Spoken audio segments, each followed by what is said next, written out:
అదే RTV app వార్తల్ని క్షణాల్లో చదివే అవకాశం ఉంటుంది. ఒక న్యూస్ పేపర్, ఒక టెలివిజన్ ఛానల్ మీ చేతుల్లో ఎప్పుడూ ఉంటాయి. ఈరోజు మాజీ మంత్రి ఎవరైతే గత హయాంలో అడ్డగోలుగా దోచుకోవడానికి అలవాటు పడ్డాడో, రౌడీజానికి అలవాటు పడ్డాడో, తప్పులు చేసిన తప్పులన్నీ కూడా బట్టబయలు వాళ్ళు దొరికిపోతే మరి ఈరోజు కులాల గురించి, మతాల గురించి, వర్గాల గురించి మాట్లాడటం నిజంగా చాలా హాస్యాస్పదంగా ఉంది. జోగి కుటుంబం ఏనాడు కూడా బడుగు బలహీన వర్గాలకి మేలు చేసినటువంటి కుటుంబం కాదు.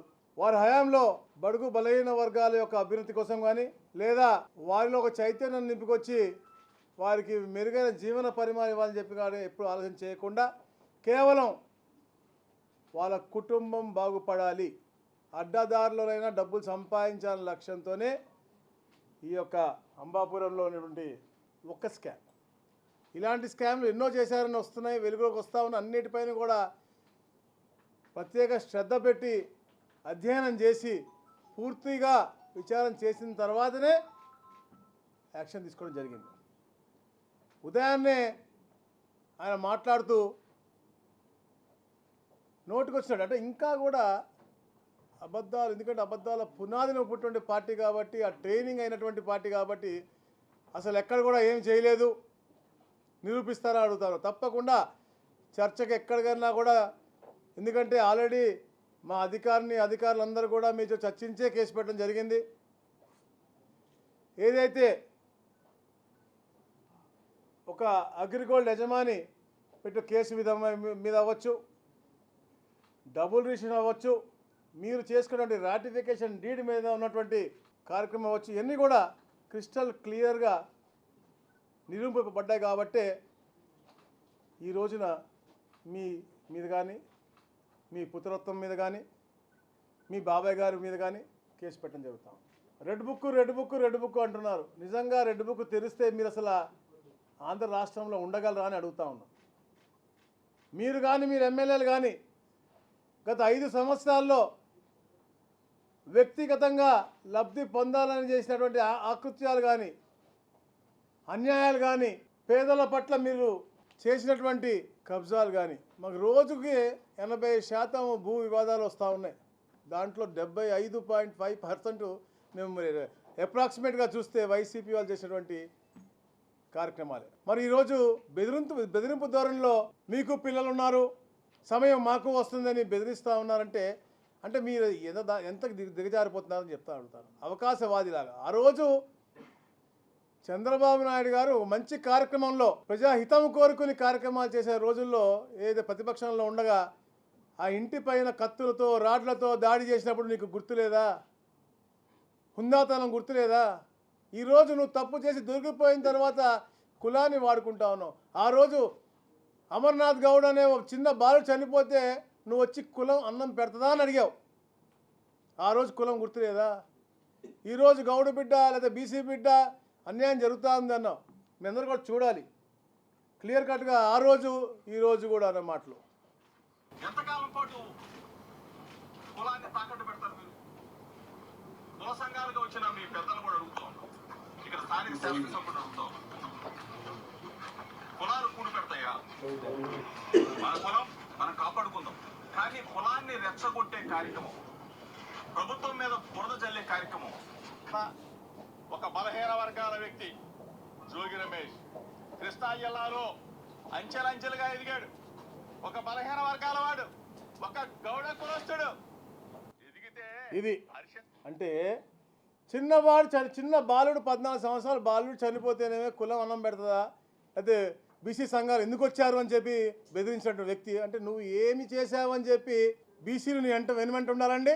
ఏ రోజైనా నేను ఇంత చెప్పినట్టుగా బీసీలు బాగుపడే విధంగా, లేకపోతే బీసీలకి మెరుగైన జీవన పరిమాణం వచ్చే విధంగా చేసావు. కేవలం నీ వ్యక్తిగతంగా మీ యొక్క వ్యక్తిగత లబ్ధి కోసం, నీ కుటుంబ లబ్ధి కోసం చేసినటువంటి ఈ భూ ఆక్రమణ రుజువు అవుతుంటే దాన్ని నువ్వు రాజకీయం పులిమించుకుని దాన్ని మళ్ళీ నువ్వు కులాలు మతాలని చెప్పేసి రెచ్చగొట్టే ధోరణి ఎవరు చేస్తూ ఉన్నారండి?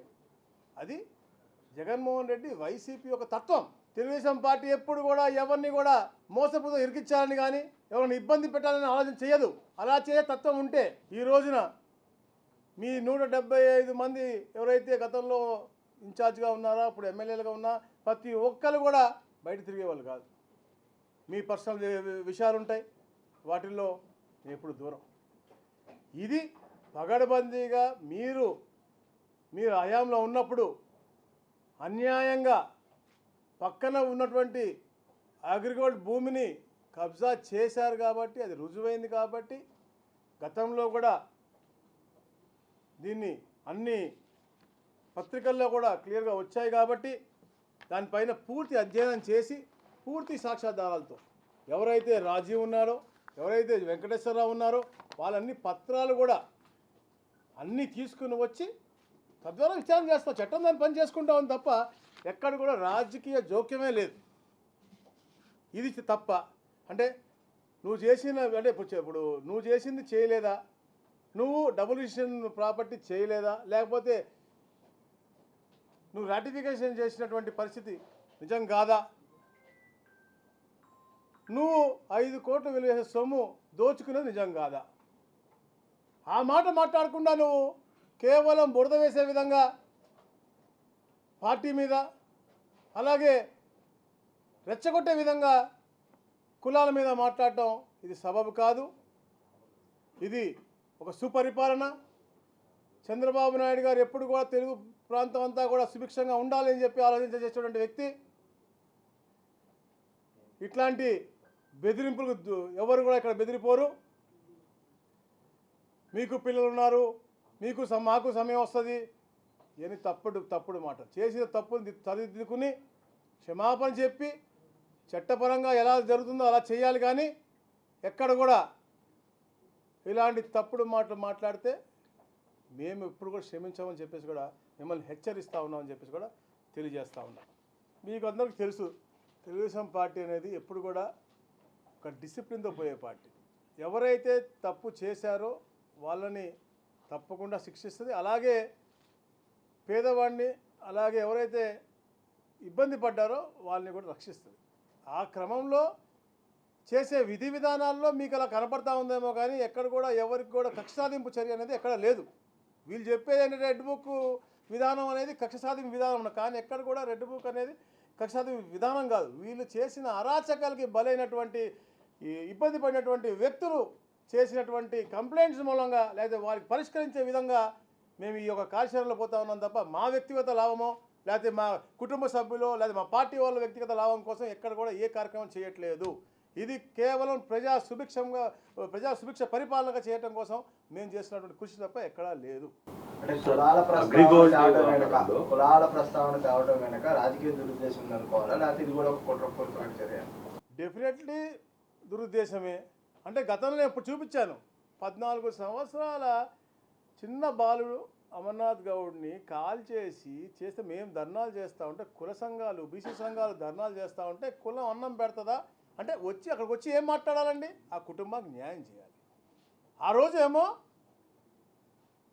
సీట్లో ఉన్నాము అనేసి వాళ్ళ తప్పిదంతో బాలు చనిపోతే అప్పుడు కులం గుర్తురాలే, మతం గుర్తురాదు, ప్రాంతం గుర్తురాదు, కేవలం ఆ సీటు ఇచ్చినటువంటి బల్బు గుర్తుంటుంది. అప్పుడు ఆ హ్యుమానిటేరియన్ టచ్ లేదా అని అడుగుతా ఉన్నాను. ఈరోజు నీ ఇంట్లో నువ్వు అన్యాయంగా డబ్బులు దోచుకుని 5 కోట్ల రూపాయలు ప్రభుత్వం పరంగా చెప్పిన రేటు, మార్కెట్ వాల్యూ చూసుకుంటే 15 కోట్లు ఉండొచ్చు, 20 కోట్లు ఉండొచ్చు, నువ్వు దోచుకుని నువ్వు ఇంట్లో పెట్టుకున్నటువంటి పరిస్థితి. ఇది సమాజానికో బీసీ కులాలకో లేకపోతే ఒక గౌడు కులంకో సంబంధించిన విషయం కాదు. ఇది అతని వ్యక్తిగతమైన విషయం, వ్యక్తిగతంగా చేసినటువంటి ఇది. ఆ రోజు ఆయన హేళన చేసినటువంటి పరిస్థితి కులంగులు కానీ దేని గురించి అని కాదు, ఏది ఆ బాలుడు చనిపోయాడు, అది వ్యక్తిగత విషయం కాదు, అది సమాజంలో జరిగినటువంటి అన్యాయమైన. ఆ రోజు గుర్తున్నారు మనిషిని జన్మించిన తర్వాత. కానీ ఇతను కేవలం స్వలాభం కోసం వ్యక్తిగత లాభం కోసం చేసినటువంటి తప్పుడు కార్యక్రమాన్ని ప్రభుత్వం చట్టపరంగా చేస్తూ ఉంది తప్ప ఎక్కడ కూడా దీని మూలంగా ఏదో కక్ష సాధింపు కాదు. కక్ష సాధింపు చెయ్యాలి అనుకుంటే ఇతర కేసులో ఇంటిపైన దాడి ఉంది, చంద్రబాబు నాయుడు గారు ఇంటిపైన దాడి ఉంది, కత్తులు కర్రలు వచ్చారు, దాని మీద కూడా మేము కక్ష సాధింపు పెట్టేవాళ్ళం కదా. ఇది క్లియర్ కట్గా అతను చేసి తప్పు, దోచుకున్నాడు. క్లియర్ కట్గా ప్రొసీజరల్ దీంట్లో మిస్టేక్ ఉంది, డబుల్ రిజిస్ట్రేషన్ ఉంది, అన్నీ క్లియర్ కట్గా ఉంది. సిఐడి వాళ్ళు చూస్తున్నారు, ఏసీబీ వాళ్ళు చూస్తున్నారు. తప్పకుండా వాళ్ళకి విత్ డాక్యుమెంటరీ ప్రూఫ్స్ వెళ్ళారు తప్ప ఎక్కడ కూడా వితౌట్ డాక్యుమెంటరీ ప్రూఫ్ వెళ్ళలేదు. నీకు నోరు ఉంది కదా అరుస్తే కాదు, మేము చెప్తున్నాం, మా మనుషులు మా ఆఫీసర్లు కూడా వస్తారు, నువ్వు ఓపెన్ డొమైన్ విత్ ప్రెస్ మీడియాతో పెట్టు, చర్చకి వస్తాము. అంతేగాని ఇలా ఇష్టం వచ్చిన మాట కరెక్ట్ కాదు. మా అధికారులు ఉన్నారు, వాళ్ళన్ని పేపర్లతో వెళ్ళారు తప్ప ఎక్కడ కూడా పేపర్ లేకుండా వెళ్ళలేదు కదా. దీన్ని ఎక్కడ ఖండించిన పరిస్థితి ఉందా? క్లియర్ కట్గా గత 2 నెలల నుంచి వస్తూ ఉంది. 2 నెలల నుంచి పని నువ్వు కాదు మేము చేయలేని చెప్పావా? చెప్పలే కదా. ఈరోజు మీ ఇంటికి వస్తే ఈరోజు నువ్వు మాట్లాడుతూ ఉన్నావు. అది కూడా నువ్వు కులాలు బీసీ వర్గాల గురించి మాట్లాడుతూ ఉన్నావు. అంటే ఏ కులంలో పుడితే ఏ కులంలో ఉంటే ఏమైనా చేయొచ్చా? అంటే అసలు ఎవరు రెచ్చగొడతా ఉన్నారు? రాజకీయ దురుద్దేశంలో కేవలం కుట్రపూరితమైనటువంటి ఒక ఇది చేస్తున్నారు తప్ప ఎక్కడ కూడా ఇది లేదు. డాక్యుమెంటరీ ప్రూఫ్స్తో సహా విత్ డాక్యుమెంట్ మీకు ఫుల్ పేపర్ కూడా మీకు కావాలి, కాపీ కూడా ఇస్తాను. ఏ దస్తావేజులు ఉన్నాయో, ఏ దస్తావేజు డబుల్ రిజిస్ట్రేషన్స్ అయ్యాయో, ఏ డేట్ మీద అయినాయో, వాళ్ళ కొడుకు మీ పేరు మీద ఎప్పుడైందో, వాళ్ళ బాబాయ్ పేరు మీద ఎప్పుడైందో, ఎలా జరిగింది అందుకు కూడా చెప్తా. అలాగే ఏదైతే అగ్రిగోల్డ్ చెందినటువంటి వెంకట శేషనారాయణ గారు ఇచ్చినటువంటి కేసు వివరాలు అవి కూడా మేము తప్పకుండా మీకు అన్నీ కూడా మీకు పేపర్ రూపాన్ని కూడా మీకు ఇస్తాము. మీరు చూసుకోండి, మాట్లాడండి, మా అధికారులతో చర్చించండి, మీ అడ్వకేట్ వాళ్ళు మాట్లాడండి. అవసరమైతే మేము కూడా మీకు కావాల్సిన డాక్యుమెంట్స్ అని కూడా మేము ఇస్తాం. ఇది మీరు తప్పు చేసి ఈరోజు మీరు రెచ్చగొట్టే విధంగా మాట్లాడటం ఏమాత్రం సబబు కాదు. తప్పకుండా చట్టం దాని పని చేసుకుంటా పోతుంది. ఏ బీసీ సంఘం కానీ, ఏ కుల సంఘం కానీ ఇలాంటి ద్రోహులకి ఎప్పుడు కూడా అండగా ఉండదు. ఎప్పుడైతే బడుగు బలహీన వర్గాల కోసం అభ్యున్నతి కోసం పార్టీ పడుతుందో ఆ పార్టీ వెంట ఉంటారు తప్ప ఇట్లా స్వలాభం కోసం కులాల్ని వాడుకునే వారి వెనక ఎట్టి పరిస్థితుల్లో కూడా బీసీ వర్గాలు ఉండరు. రాజు అమాయకుడు పసిపిల్లవాడు మా అబ్బాయి అనేది జోగి రమేష్ చెప్తున్నాడు. విదేశాల్లో చదువుకుని వచ్చాడు, రాజకీయాలకు బలి చేస్తున్నారా? నా బాధ అదే. అతను చదువుకుంటా ఉన్నాడు, అతన్ని బలి చేసిన తండ్రి. నువ్వు చేసినటువంటి తప్పులు, నువ్వు దోచుకున్న సొమ్ము దాచుకునే విధానం అన్నీ కూడా పిల్లలకి అంటించి వాళ్ళని అన్యాయం చేసింది నువ్వు. తెలుగుదేశం పార్టీ ఎప్పుడు కూడా వాళ్ళని కుట్రపూరితంగా ఇరికించాలని లేదు. నీ బాబాయ్యో నీ కొడుకో అని మేము చూడట్లేదు. నువ్వు చేసినటువంటి ప్రక్రియ, భూమి దోచుకునే ప్రక్రియలో నువ్వు వాళ్ళ పేర్లు పెట్టి నువ్వు ఇరికించినటువంటి పరిస్థితి, మేము ఇరికించిన పరిస్థితి కాదు కేసులో. ఆ భూమి ఎలా కొన్నారు, ఎందుకు కొన్నారు అంటే నువ్వు దొడ్డిదారిలో కొన్నావు కాబట్టి, వాళ్ళ పేర్లో రిజిస్టర్ చేశావు కాబట్టి వాళ్ళు ఇరికింపబడ్డారు. మేము ఇరికించలేదు. దీంట్లో కల్పిట్ ఎవరా అంటే జోగి రమేషే. వాళ్ళ కొడుకుని చదువుకుని మంచిగా ఉండే కొడుకులు ఎవరు కొడుకులన్నా బాగుండాలని కోరుకుంటాం మేము. వాళ్ళని తీసుకొచ్చి ఇరికిచ్చి జైలు పాలు చేస్తాము. బెదిరిస్తూ ఉన్నాడు అంటే ఆ తత్వం అలాంటిది. చెప్పే కదా, వాళ్ళ నైజాం, వాళ్ళ స్కూల్ అలాంటిది, వైసీపీ స్కూల్ అలాంటిది. ఆ రోజు చంద్రబాబు నాయుడు గారు ఇంటి మీద దాడి చేసినప్పుడు కత్తులతో కర్రలతో ఆ రోజు గుర్తులేదు ఆయనకి, ఈయనకు పిల్లలు ఉన్నారని. అయినా కూడా మేము అలా ఆలోచన చేయలేదే. మేము నువ్వు నీ కొడుకు పేరు పెట్టి దొంగ భూమి రిజిస్టర్ చేశావు కాబట్టి ఇరుక్కున్నాడు అతను. మేమేం కక్షపూరితంతో ఆ రోజు వచ్చామని చెప్పి మేమేం చేయట్లేదు కదా. నువ్వు చేసిన దొంగ పని దొరికింది కాబట్టి చేస్తావు. సార్, ఇప్పుడు ఈ విషయంలో రాజీవ్ ఒక్కడేనా తప్పు చేసింది, వాళ్ళ తండ్రి రమేష్ కూడా చేశారు? డెఫినెట్గా ఎవరైతే వెంకటేశ్వరరావు గారు పేరు మీద ఉంది, అతని మీద ఉంది. A1గా జోగి రాజీవ్ ఉన్నాడు, A2గా జోగి వెంకటేశ్వరరావు ఉన్నాడు. దీనికి ఇప్పుడు ఇంకా లేదు. బట్ సర్వే ఎఫ్ఐఆర్లో మనకి సర్వేయర్ రమేష్ ఉన్నాడు, గ్రామ సర్వేయర్ దేదీప్య ఉన్నారు, నున్న సబ్ రిజిస్టార్ నాగేశ్వరరావు ఉన్నారు. వీళ్ళ పేర్లు కూడా ఉన్నాయి. డెఫినెట్గా ఉంటాయి. అధికారులు తప్పు చేస్తే కూడా తప్పకుండా చర్యలు ఉంటాయి. అందుకే చెప్తా ఉన్నా, ఇదేదో కక్షపూరితంగా చేసేటువంటిది కాదు. ఎఫ్ఐఆర్లో కూడా అధికారులు ఎవరైతే తప్పు చేశారో వాళ్ళు కూడా ఉన్నారు. 100% ఉంటారు. ఏసీబీ తీసుకొస్తుంది. ఏదైతే తప్పు జరిగిందో అవన్నీ కూడా ప్రెస్ ద్వారా, మీ అందరి ద్వారా ప్రజలకు కూడా తెలియజేస్తాం. ఇది ప్రజాహిత పరిపాలన, ప్రజా శ్రేయస్సు కోరే పరిపాలన, ప్రజల యొక్క ఆస్తులు కాపాడే పరిపాలన. అందుకనే మేము కూడా ఏదైతే రెవెన్యూ విషయంగా ముఖ్యంగా ప్రతి గ్రామానికి టచ్ చేసే విధంగా కార్యాచరణ చేపట్టాం. రెవెన్యూ సదస్సులని ఏదైతే ముందుగా 16వ తారీఖు అనుకున్నామో ఈ ప్రభుత్వం ఏర్పడి సరిగ్గా 2 నెలలు అవుతా ఉంది. ట్రాన్స్ఫర్ల ప్రక్రియ ఉంది కాబట్టి ట్రాన్స్ఫర్ల ప్రక్రియ రేపటి నుంచో ఎల్లుండి నుంచో మొదలు పెడతా ఉన్నారు కాబట్టి కొత్త అధికారులు వచ్చిన తర్వాత రెవెన్యూ సదస్సులు చేస్తే బాగుంటుందని చెప్పేసి సెప్టెంబర్ మొదటి వారానికి వాయిదా వేయడం జరుగుతూ ఉంది. ఎందుకంటే ఒక శాంక్టిటీతో చిత్తశుద్ధితో ప్రజలకు మంచి పరిపాలన ఇవ్వాలనే లక్ష్యంతో చంద్రబాబు నాయుడు గారు పనిచేస్తూ ఉన్నారు కాబట్టి అందరూ కొత్త అధికారులు వచ్చిన తర్వాత, ఎందుకంటే పాత అధికారులే అక్కడే ఉండి వాళ్ళే తీసుకుంటే కూడా ఇబ్బందిగా ఉంటుంది కాబట్టి అంతా ఈ ట్రాన్స్ఫర్ల ప్రక్రియ అయిన తర్వాత 45 రోజుల పాటు ఎక్కడెక్కడైతే ఈ భూమి మీద జరిగినటువంటి వివాదాలు ఉన్నాయో లేకపోతే రీసర్వేలో జరిగినటువంటి తప్పిదాలు ఉన్నాయో వాటిపైన ఉన్నటువంటి ప్రతి గ్రీఫ్ కూడా తీసుకున్నాం. దాని తర్వాత 45 రోజులు దానికి ప్రత్యేకంగా రెక్టిఫికేషన్ పెట్టాం.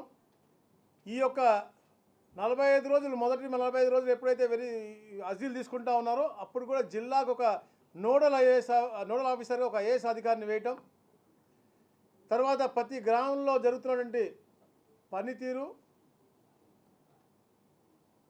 అందరూ అధికారులు అలాగే మంత్రులు కూడా పర్యవేక్షించుకోవటం ఒక పకడ్బందీ కార్యాచరణగా ఈ యొక్క రెవెన్యూ సదస్సులు జరగబోతూ ఉన్నాయి.